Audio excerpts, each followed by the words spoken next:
आज वो दुनिया की सुपर ताकत बनने के ख्वाब देख रहा है और हम दिवालियापन से बचने के लिए भीख मांग रहे हैं। सरकारी संपत्तियां दूसरे देशों को बेची जा सकेंगी। शहबाज सरकार ने यह फैसला देश पर बढ़ते कर्ज के बोझ को कम करने के लिए लिया।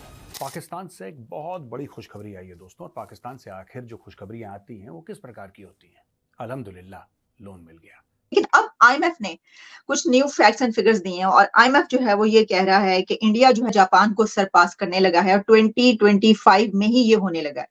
डिटेल में चीज़ों पर गौर करेंगे तो आपको फिर पता लगेगा कि असल में इंटरनेशनल एजेंडा क्या है, यहूदो नसारा का एजेंडा क्या है, हिंदुओं का। भारत सुपर पावर बनने के रास्ते पे चल चुका है और हम लोग डिफॉल्ट के दहाने खड़े हैं और डिफॉल्ट को अवर्ट करने के लिए हमें भीख चाहिए। पूरी तरह कंगाल होने की कगार पर खड़ा पाकिस्तान अब अपनी सरकारी संपत्तियों को बेचकर पैसा जुटाने की तैयारी में है। बुनियादी तौर पे हम बैंकरप्ट हो चुके हैं। बैंकरप्सी का जो डेफिनेशन है लुगत में वो ये है कि आप कर्जा वापस नहीं कर सकते हैं तो आप बैंकरप्ट है। हम तो कर्जा वापस नहीं कर सकते, अब तो हम सारे कर्जे पुराने कर्जे वापस करने के लिए लेते हैं। नमस्कार दोस्तों, स्वागत है आपका एक बार फिर से।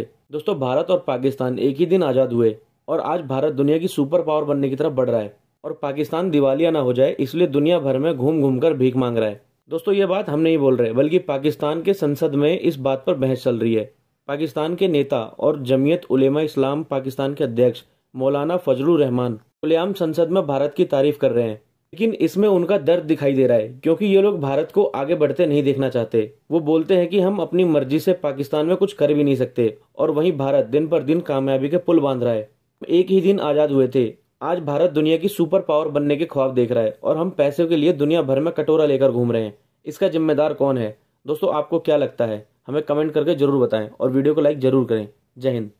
खुदा करे ये खबर गलत हो, लेकिन हमारी मालूमात ये है कि इस बार तो बाकायदा असम्बलियां बेची गई हैं और असम्बलियां खरीदी गई हैं। कौन इन असम्बलियों को और इन ऐवानों को अवाम का नुमाइंदा पार्लियामेंट कहेगा?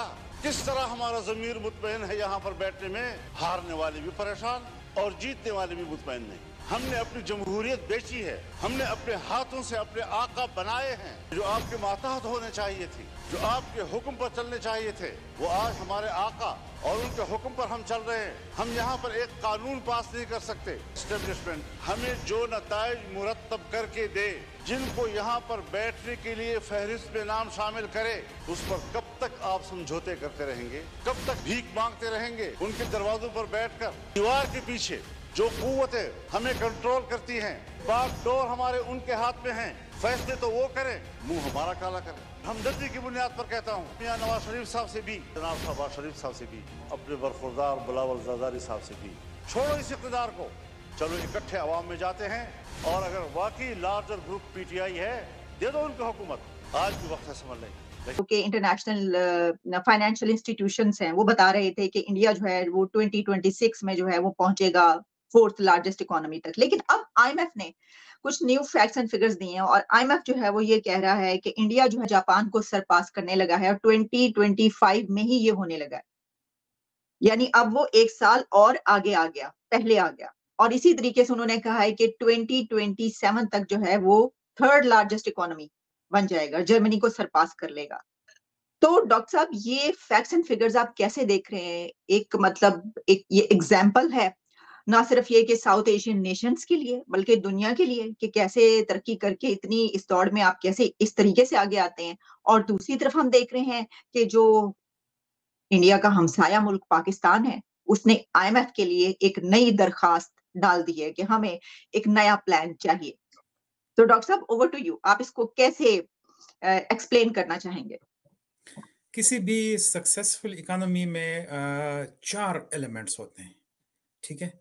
उसको कहते हैं लैंड, लेबर, कैपिटल और एंटरप्रेन्योरशिप। जब तक ये चारों मौजूद ना हो तब तक आप जो है वो एक फास्ट पेस्ड और उभरती हुई इकोनॉमी नहीं बन सकते हैं। इंडिया को अगर देखें तो उसमें ये चारों एलिमेंट्स मौजूद हैं। लैंड को ज़रा देखें तो लैंड में 2 चीज़ें आ जाती हैं। एक आपके नेचुरल रिसोर्सेज जो कि रिन्यूएबल हों या नॉन रिन्यूएबल रिसोर्सेज होती हैं। रिन्यूएबल में जो है वो फॉरेस्ट आ जाती हैं, नॉन रिन्यूएबल में आपके जो है वो मिनरल्स हैं, ऑयल एंड गैस है, मेटालिक मिनरल्स हैं, जितने भी आपके नेचुरल रिसोर्सेज हैं उसमें आ जाती हैं, वो जो है वो प्रोडक्शन के लिए यूज होती हैं। अगर थोड़ी देर में मैं कंपेयर करके आपको बता दूंगा कि इंडिया के पास जो है वो पाकिस्तान से ज्यादा मिनरल रिसोर्सेज नहीं है, पाकिस्तान के पास ज्यादा हैं। लेकिन और अगर आप जियोग्राफिकली कंपेयर करें दोनों ममालिक को, तो इंडिया जो है वो 7th लार्जेस्ट कंट्री है जियोग्राफी के लिहाज से। पाकिस्तान जो है वो 34th लार्जेस्ट कंट्री है जियोग्राफी के लिहाज से, और इसके बावजूद पाकिस्तान के पास मिनरल रिसोर्सेज ज्यादा हैं। दूसरा जो फैक्टर है वो है आपका लेबर का। लेबर में जो है वो आपका ह्यूमन कैपिटल आ जाता है। ह्यूमन कैपिटल में जो है आपके कितने स्किल्ड वर्कर्स हैं, उनकी ट्रेनिंग क्या है, उनका नॉलेज बेस क्या है, वो सारी चीजें उसमें आ जाती हैं, उसको ह्यूमन कैपिटल कहते हैं। थर्ड जो है वो आपका एक्चुअल कैपिटल है। Capital is not money, capital is different than money. अगर दोनों ममालिक को कंपेयर कर लें तो पाकिस्तान के लोगों के पास बहुत ज्यादा पैसे हैं एक्चुअली। मतलब पाकिस्तान का जो स्टेट है वो मतलब अपने आप को गरीब जाहिर करता है, लेकिन लोगों के पास बहुत ज्यादा पैसे हैं।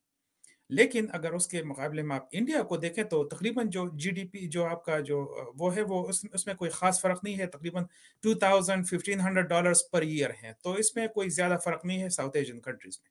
लेकिन वहां पर जो है वो चूंकि उनके दो चीजें ऑलरेडी मौजूद हैं, उनका लेबर है, उनका कैपिटल है, वो उनको करके वो जो है बहुत ज्यादा प्रोडक्शन कर रहे हैं। जो भी आपके बड़े जिससे आप प्रोडक्शन करते हैं उसको जो है उसको कैपिटल गुड्स कहते हैं, जिससे आप चीजों को प्रोड्यूस करते हैं।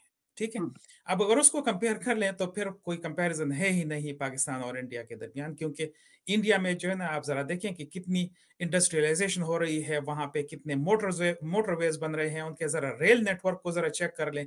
पाकिस्तान में 1 मील भी ज्यादा जो है वो रेल नेटवर्क नहीं बना है। वहां पे आप जरा कंपेयर कर लें कि कितने उन्होंने बनाए हुए हैं, कितने उनके फास्ट जो है वो कम्युनिकेशंस हो रही हैं, वो सब कुछ। फिर जरा उनके एयरलाइन इंडस्ट्री को देखें, वो सब सकते हैं।